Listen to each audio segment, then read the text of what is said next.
Hello guys, আসসালামু আলাইকুম। আপনারা সবাই কেমন আছেন? আশা করি ভালো আছেন। আজকে আমি রান্না করবো এই যে টাকি মাছ। টাকি মাছ দিয়ে আমি এখানে আলু সিদ্ধ চুলায় বসে দিয়েছি। আলুর ঘাটি রান্না করবো, এই জন্য আমি আলু চুলায় সিদ্ধ বসিয়ে দিয়েছি। আলু সিদ্ধ হলে মাছটা কষিয়ে নেব। মাছটাকে আমি একটু ভালো করে ধুয়ে নিই, লবণ দিয়ে কষিয়ে ধুয়ে নিই। এই যে মাছটা সুন্দর করে ধোয়া হয়ে গেছে, সাদা পানি বের হয়েছে। মাছ ধোয়ার সময় সাদা পানি বের হইলে জানবেন যে মাছটা আপনার ধোয়া হয়েছে।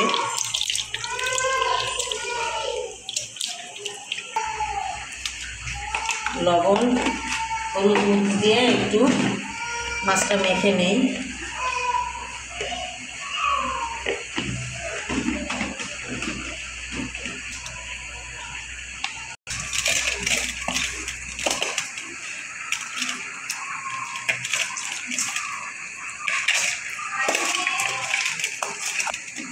এখন এটা আমি তেলে ভেজে নেব। যা আলু সেদ্ধ হয়ে গেছে, এখন আমি এটা চুলা থেকে নামি ফ্রাই প্যান বসে দিলে মাছগুলো ভাজি নেই। তারপর অল্প করে তেল দিয়ে মাছ ভাজি আমি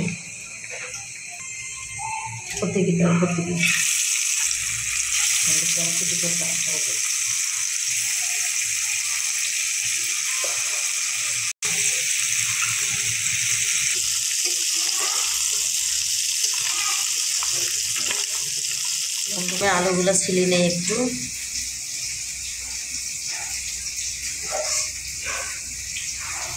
এক হাতে সব কিছু একা করতে সময় লাগে।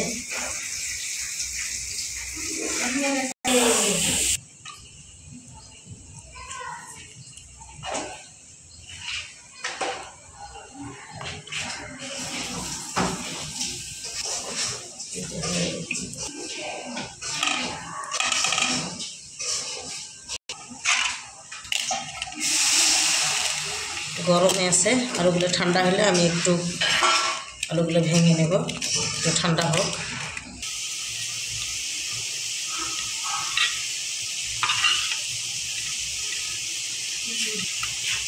মাছ ভাজা হয়েছে, উঠে দেবো।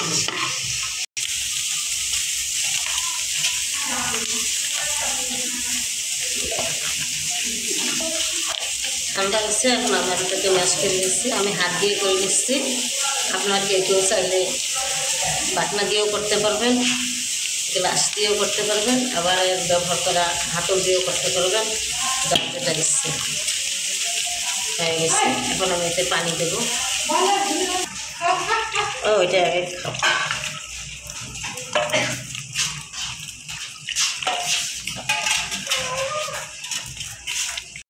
এই যে হয়ে গেছে আমার, এটা থাক। আমি এখন মাছ রান্না করি।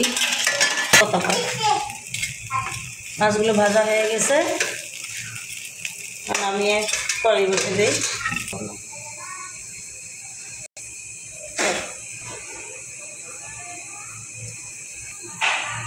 হাত তোল না উঠলে এতটা দিই।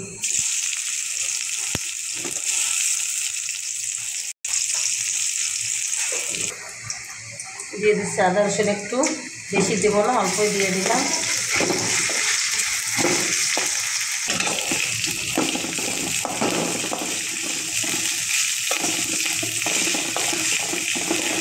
পানি দিই, পানি দিলাম। অন্য মশলা এখন দিয়ে দেবো। দিয়ে দিচ্ছি হলুদ, মরিচের গুঁড়া, স্বাদ মতো লবণ, আর একটু জিরার গুঁড়া, একটু ধনে গুঁড়াও দিলাম। ভালো করে কষিয়ে নেব আমি।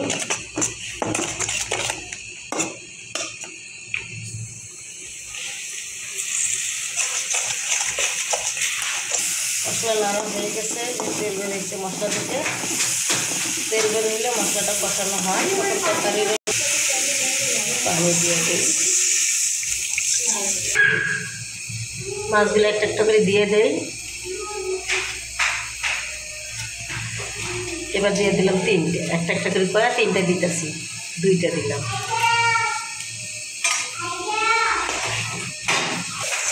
এখন এগুলোকে আমি 5 মিনিট জাল করব।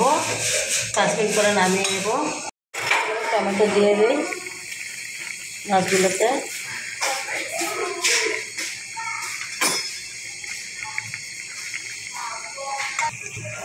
মাছ হয়েছে, এখন আমি মাছগুলো নামিয়ে নিলাম। এখন ডালের জন্যে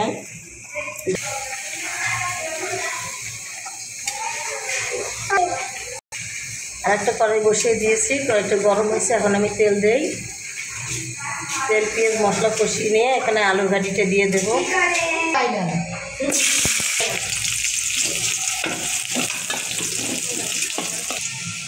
এখন আমি পেঁয়াজের পাতাগুলো দিয়ে দিই।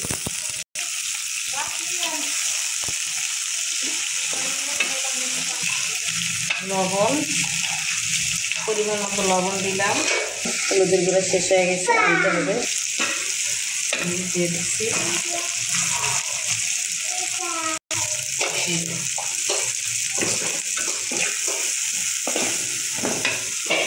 এই তরকারিতে গরম মশলা গুঁড়ো অবশ্যই দিতে হয়, না হলে খেতে ভালো লাগে না। গরম মশলা গুঁড়ো দেওয়ার পর আমি নেড়ে ছেড়ে আলুর ঘাটিটা আমি ঢেলে দেবো।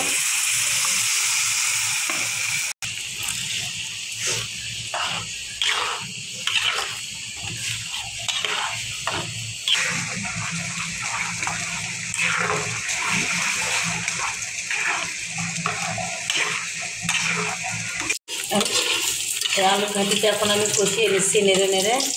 এখন বুদ উঠলে বুঝবেন যে আপনার আলুর ডালটা কষানো হচ্ছে। এই জন্য পাতলা করে কষায় না, মানুষ এরকম ভারী করে কষায়, তাহলে ভালো লাগে।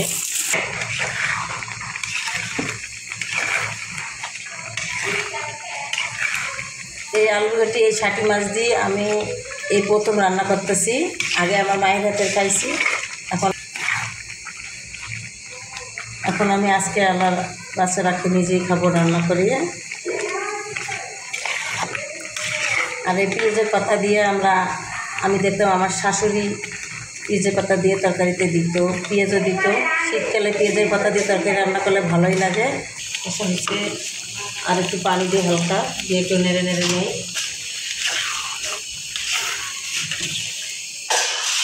আমার এটা কষানো হয়ে গেছে, এখন আমি পরিমাণ মতো পানি দিয়ে দেব।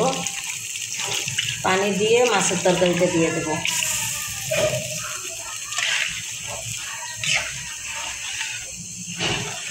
এই যে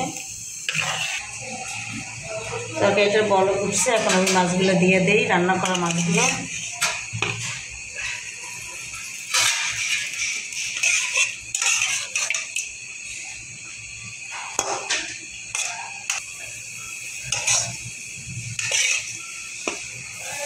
হয়ে গেছে, আমি 5 মিনিট জাল করব। এখন একটু পাতলা আছে, জাল হইলে সুন্দর। আমার ডাল জাল হয়ে গেছে, এখন আমি এতে ধনেপাতা দিব।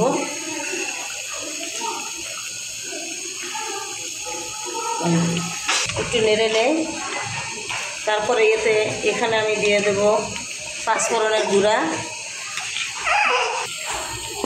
পাঁচফোড়নের গুঁড়া দিলে তরকারিতে, সবজিতে অথবা বা কোনো ডাল ঘাটিতে স্বাদ হয় অতুলনীয়। এই যে এটাকে অনেকেই বলতেছে না কি দিয়ে কী করে, এটা সিক্রেট মশলা। সব ধরনের মশলা এখানে গুঁড়া করা আছে।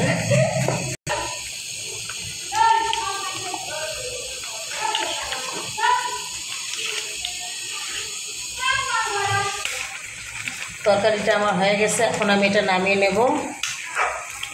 নামিয়ে একটা বাটিতে আপনাদের দেখিয়ে দেব।